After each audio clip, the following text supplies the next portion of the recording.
Hey guys, Harris Rubenstein here for NBA Now. Our first real trade of the season is in the books as Trevor Ariza joins the Washington Wizards from the Phoenix Suns. Don't worry though, if I tell you that Nikola Vucevic is being traded, it's going to be Nikola Vucevic, not Nikola Mirotic. Shout out to you, Memphis Grizzlies, for not knowing which Brooks is which and who you're actually going to trade. But before we get into which player from each Eastern Conference team is going to get traded, let's go through the Eastern Conference standings where we are right now. We got the Raptors at 23-9 in the 1 seed. Bucks and Giannis dominating at 19-9. The Pacers, Victor Oladipo returned last night. They are 20-10. The Philadelphia 76ers are at 20-11. They've been struggling a little bit after a hot start with Jimmy Butler. The Celtics are at 18-11. Nice 8-game win streak for them before falling to the Detroit Pistons, who are at number 6 in the Eastern Conference, followed by the Charlotte Hornets at 14-15, along with the Orlando Magic.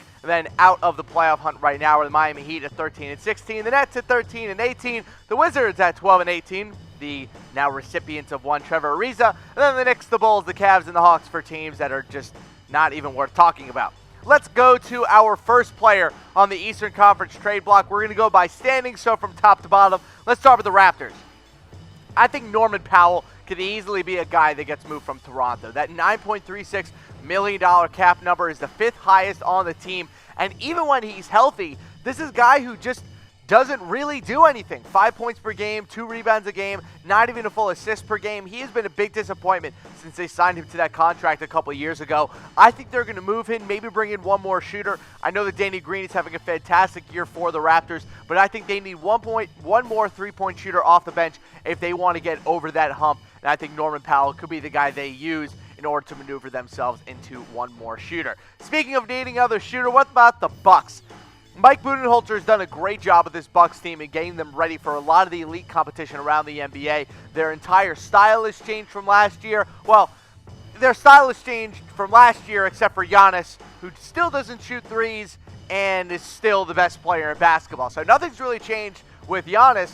What has changed, though, is the rotation with their bigs. And with Brook Lopez dominating for the Bucks right now, Thon Maker is not even in the rotation. I think they're going to match him with a pick and put him out there for another shooter. I know they just brought in George Hill. That was a nice move, but I think they need another pure shooter on the outside. Pat Connaughton's been really good for them as well, but they need one more guy, and I think Thon Maker is going to be the guy that's heading on their way out. Let's talk about one of the more disappointing free agent acquisitions this past offseason. That's been Tyreke Evans. After having a career year with the Memphis Grizzlies last year, he has just not been able to get things going with the Pacers this year. Only 10.6 points per game, 3.0 rebounds per game, and 2.4 assists per game. He's on a $12.4 million a year salary, only on a one-year deal, so he is an expiring contract. Would be a nice piece for the Pacers to move. They got to get another shooter in. He was terrible when Victor Oladipo went out, and they need someone who can shore up the scoring when Oladipo is down, or hell, even when Oladipo is on the court, so he doesn't have to do everything. Let's go to the Philadelphia 76ers. Guys, your guess about what's going to happen with Markelle Fultz is about as good as mine. Whether the thoracic outlet syndrome is real, whether it's just all in his head, whether he was just never really that good at basketball in the first place, no one really knows. The point is that the 76ers, we know, are shopping him. We know that they aren't 100% sure that they actually want to trade him, but we know that multiple teams have made calls and that the Sixers are looking for a first-round pick for Markelle Fultz. Now, I want to know from you guys, will the 76ers trade Markelle Fultz? I say no, because I still think there's a lot of pride that's wrapped up in the Markelle Fultz pick right now, and I think there's a lot of we don't want to be wrong about a very egregious mistake that we made. I think they're going to keep Markelle Fultz as long as they possibly can. There's no reason for them to trade him. They don't have to trade him. I think they're going to keep him and see if he can actually turn into a legitimate product. Because remember, he was fantastic at Washington. He had a great jumper back then. So if he can get over this injury, maybe the 76ers can get at least a resemblance of the player that they drafted at number 1 overall. Let me know in the comments section below if you think the 76ers will move Markelle Fultz. Let's go to the Boston Celtics. How about Semi Ojeleye? One of the more, I guess last year he's one of the better up-and-coming bigs on the Celtics. This year, though, his minutes have been completely slashed.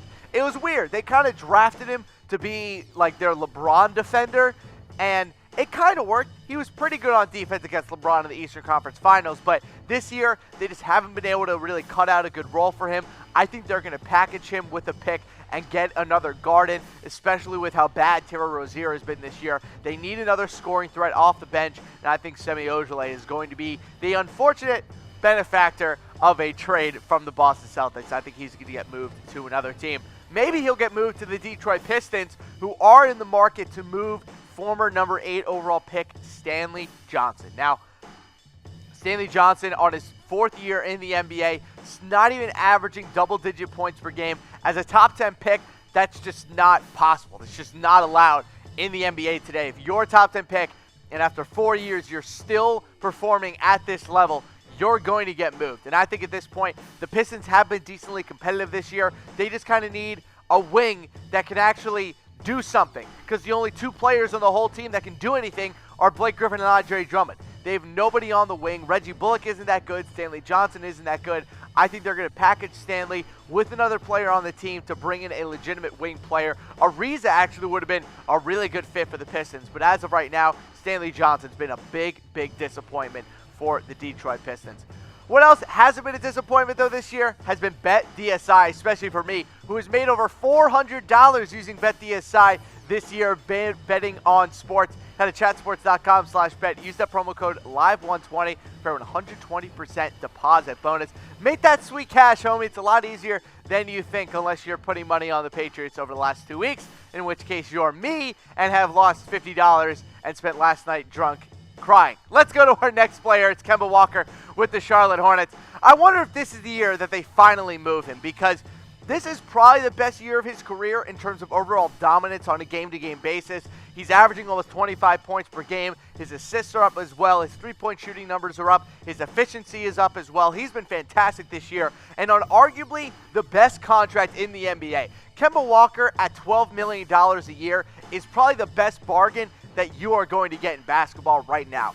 I think this is the year they finally move him, because as an expiring contract, they could get something really, really good back from him. I'm talking an unprotected lottery pick along with a couple players as well. Kemba Walker, maybe you trade him to the Knicks, maybe you trade him to the Nets. Whatever you want to get for Kemba Walker at this point, you're going to be able to get on the trade market. So I don't know if this is going to finally be the year that they trade him, but all signs are pointing to either they move him at the deadline or they give him the Supermax. There's no in between. One of those two things have to happen. There's 2 absolute truths here.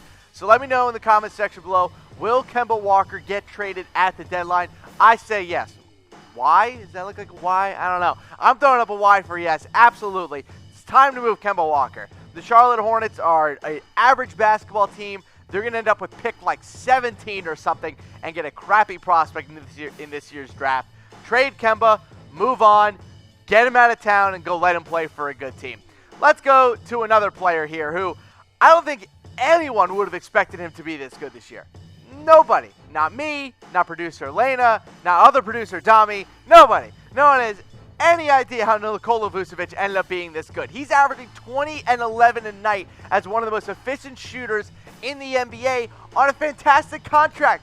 $12.75 million is an incredible cap number for a guy of his stat line, especially this year. He has been one of the biggest surprises in the NBA. But the big issue is, oh yeah, didn't the Magic draft a really big center? Oh yeah, they drafted that Mo Bamba guy that everyone keeps rapping about. They got to get Mo Bamba more minutes. But they can't do that because Nikola Vucevic has been so damn good this year. So they're going to end up moving him at the deadline. I could see him moving maybe to the Portland Trail Blazers. I would love to see that kind of move.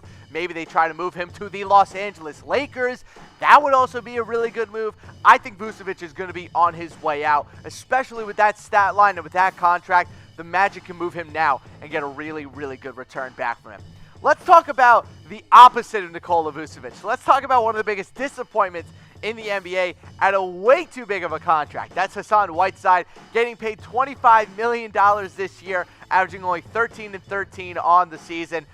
I'm not sure how you move his contract, but damn, the Heat will try. And they have been trying for the past 2 years, and I think this is the year they finally do it. Him and Goran Dragic, I think, are on their way out of Miami. They got to blow it up.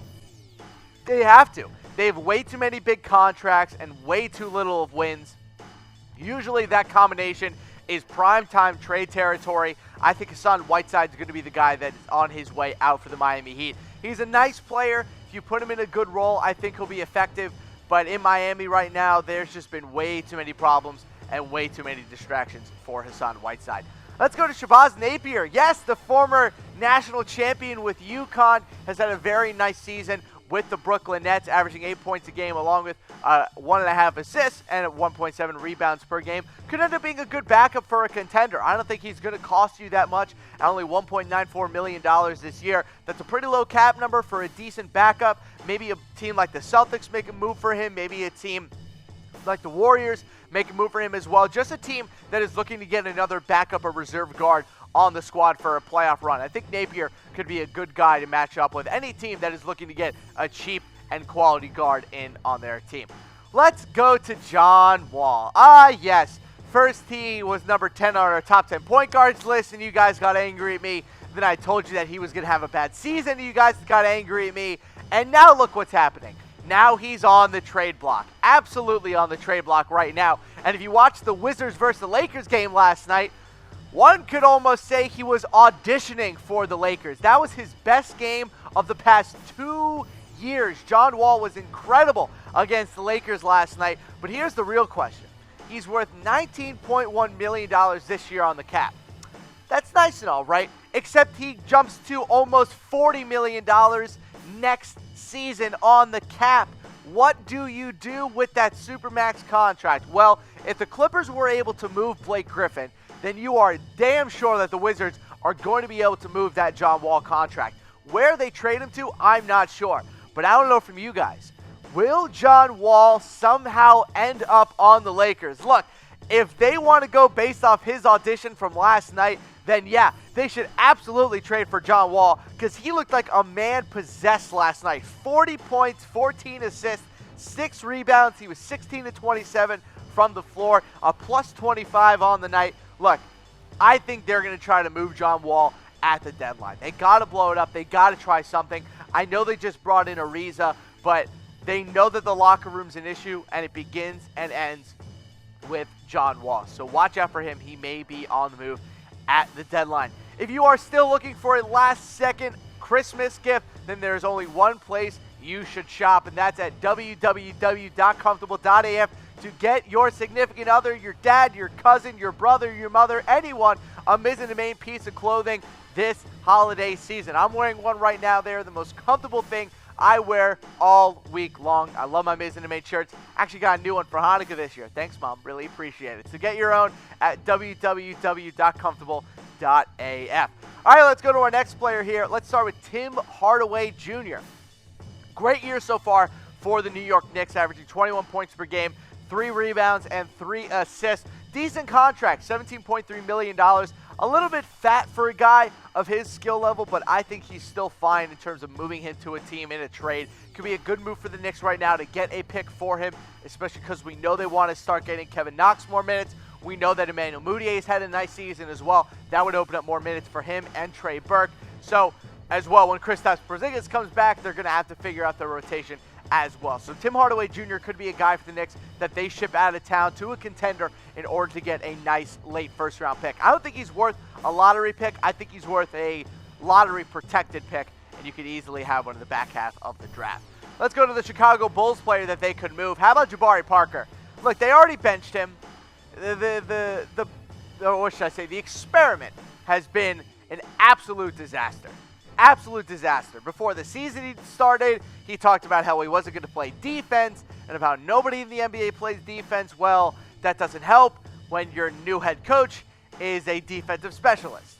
Yeah, Jim Boylan is not too happy that Jabari Parker isn't playing defense. And a trade as of right now, I would say highly likely. The Utah Jazz could be an option for him. Maybe he somehow works his way back to the Milwaukee Bucks. There are a couple different places that he could land, but that $20 million cap number this year is abysmal. It's going to be really difficult to move him on that cap number. I don't know why they gave him $20 million this year, but welcome to John Paxton's Chicago Bulls, ladies and gentlemen. Let's go to the Cleveland Cavaliers. it's really obvious who the player on their team is that they're going to trade. It's J.R. Smith, seeing as he's currently away from the team doing shoot-arounds in Knicks shorts because he wants to be traded. Now, the Cavs told him earlier in the season that they weren't going to trade him, then they were going to trade him, then they weren't going to trade him, and now they're going to trade him again. None of it really makes sense. They should have traded J.R. Smith before the season started, but now with Kyle Korver out of town, J.R. Smith is absolutely going to be the next guy to go. This is not, look, I know that we crap on J.R. Smith a lot, and I know that he had a really, really dumb moment last year in the finals. This is still an NBA champion J.R. Smith.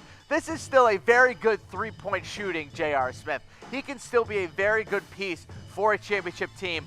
I think we could see him end up on a Lakers, maybe even somehow ends up on the Warriors. That would be really fun. I think J.R. Smith is going to find his home somewhere else, especially on a team that is looking to make a finals run. Let's go to the last team in the Eastern Conference. Of course, it's the Atlanta Hawks, and Jeremy Lin is the guy who I could see moving from the Hawks. About 11 points per game this year to go along with 3 assists and 2 rebounds. That cap number is low enough that it'll be easy enough to move at $13.7 million a year. Could be a good backup for a contender if someone gets injured over the next couple of months. Decent backup guard with a little bit of playoff experience as well. Look, Jeremy Lin ended up being a good quality NBA player. Didn't end up being a superstar. That's fine. But he certainly found his home in and around the NBA, first with Brooklyn and now with Atlanta. So good for Jeremy Lin. I hope to see him on an actual contender in the years to come. Let's go back through those players on the Eastern Conference trade block. Norman Powell, Thon Maker, Tyreke Evans, Markelle Fultz, Semi Ojeleye. In the top half of the East, Stanley Johnson, Kemba Walker, Nikola Vucevic, Hassan Whiteside, and Shabazz Napier. And then John Wall, Tim Hardaway, Jabari Parker, J.R. Smith, and Jeremy Lin. Tune back in tomorrow when we go through the Western Conference trade block and go through 15 players who could be moved at the deadline this year in the West.